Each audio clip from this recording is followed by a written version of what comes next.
I see you advocating for CMMS and technology quite a bit. What do you see as the role of a CMMS in maintenance and reliability? Wow. So this is an interesting question for me, Ryan. Just like any other asset that you acquire, the role of the CMMS is to add value. And what typically happens is we buy the CMMS, or it's an IT project, and the focus is on its implementation. Not even its correct population, but just the fact that it exists on a server. And the fact that it exists on a server adds no value to the organization. The organization has to understand what they expect out of the CMMS for it to be successful.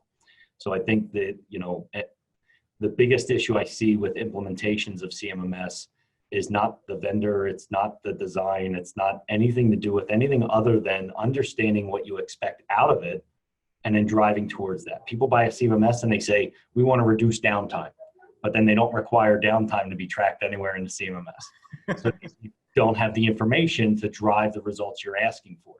The disk, right, and we'll use that metaphorically, adds no value. Sure. What adds value is its utilization and an understanding of the value you want it out of it. You can make a CMMS manage a lot of things, including just your IT ticket calls. And so the value proposition of it is based on your definition as an organization. And it doesn't matter, how well it's implemented. If you have not defined value, it's going to be very difficult for it to provide that value.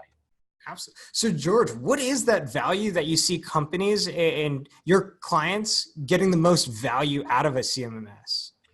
I think the biggest potential value out of the CMMS is to improve plant performance. The lack of information that typically gets populated in a CMMS makes that relatively impossible.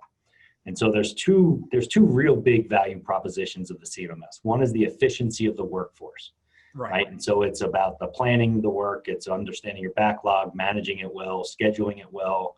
Do I have all the materials ready so I can dispatch? And can a technician effectively utilize it in the field and document what happened without it being clunky and cumbersome and force them to non-adoption, right? So, and that's where your organization focuses heavily. And that's a whole value proposition in and of itself.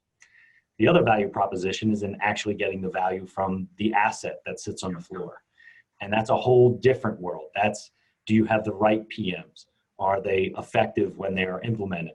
And that, in order to know that, you've got to get data out of that CMMS. You've got to be able to correlate what tasks you're doing to what failures you're seeing. And until you can create the CMMS that does those things and the organization that populates that well, they're going to be missing all of that. And you can become as efficient as you want at the wrong things. It's not going to create reliability at the plant floor. And so you've got to balance both of those things when you think of the value of the CMMS and when you design how you will implement and utilize the CMMS.